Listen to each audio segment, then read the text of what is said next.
Good morning, students. Today we are going to start question number 4 of chapter Lines and Angles, exercise 6.2. So, in this question 4, this figure is given to you. These two angles are given to you, PQR and TSR. So you need to find the angle QRS, right? So, and it is also given that PQ is parallel to ST. So we have to find out this angle. If I will draw a line parallel to PQ and ST as well, so I will get this angle and this angle by the property sum of the interior angles on the same side of the transversal will be 180 degree. So by this property I will get these two angles and I can find this angle by the linear pair.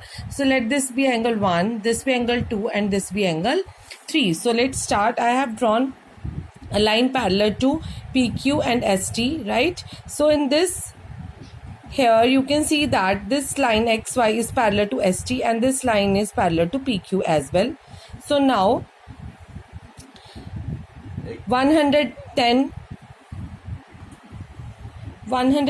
plus angle 1 will gives you 180 degree. I have named these angles QRX plus PQR will be 180 degree. Put the value of PQR. QRX will be 70 degree. So angle 1 is 70 degree. Now we will find with the same manner angle 3. It will be giving you 180 minus 130, 50 degree, right? So now angle 1 plus 2 plus 3.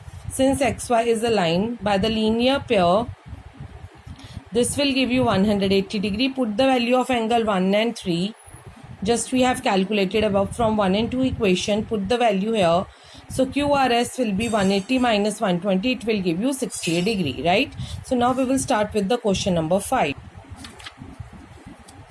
Question number 5 is, this is the figure in front of you. You have to find the value of X and Y. This is angle is 50 degree. This angle is 120 degree. So we can see that this is the line parallel to CD and this is the transversal. If this is the transversal, these two are the adjacent angle, alternate angles, right? So X will be equals to 50 degree. Okay. And now you can see that this is parallel to this. PR is a transversal and this 127 degree is equals to this full angle. Alternate angles again, 50 plus Y is equals to 127 degree. 50 will come on this side, it will give you 77 degree. There are so many other ways of finding X and Y, like you can find this angle by the linear pair, then by the angle sum property, put the value of X, put the value of this angle, you will get Y. Now we will start with the question number 6. This is a mirror. A light is PQ and RS are the two mirrors which are placed parallel to each other. An incident ray AB strikes the mirror PQ. This strikes the PQ at point B. Okay, then the reflected ray, this is the reflected ray, moves along the path BC. This is the path BC, strikes the mirror RS at point C and again reflects back. This is the reflection back from the point C, right? So you have to prove that AB is parallel to CD. So this line is parallel to this line. Fine. Now this is the line perpendicular from the point B and from the point C. The perpendicular line always bisect this angle into two equal parts, which is equals to angle of incidence is equals to angle of reflection.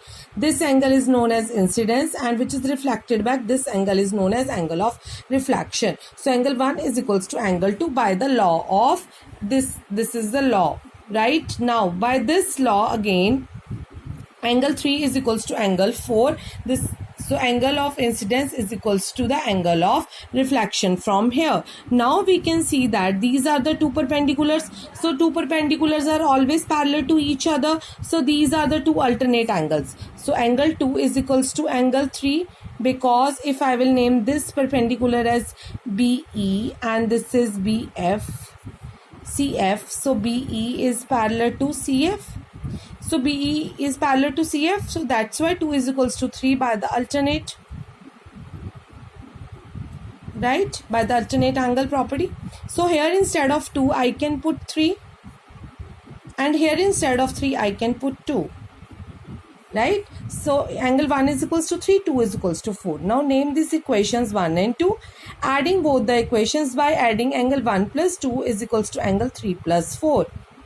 So 1 plus 2 is this full angle ABC and 3 plus 4 is this full angle DCB. So if the alternate angles are equal, the lines are parallel. So which implies that angle ABC is equals to angle DCB. These are the alternate angles. So these are the alternate angles. If the alternate angles are equal, the lines are parallel. Which lines? AB is parallel to CD. So with this, our exercise is finished. Students, please complete this work at your home. Thank you. Have a nice day.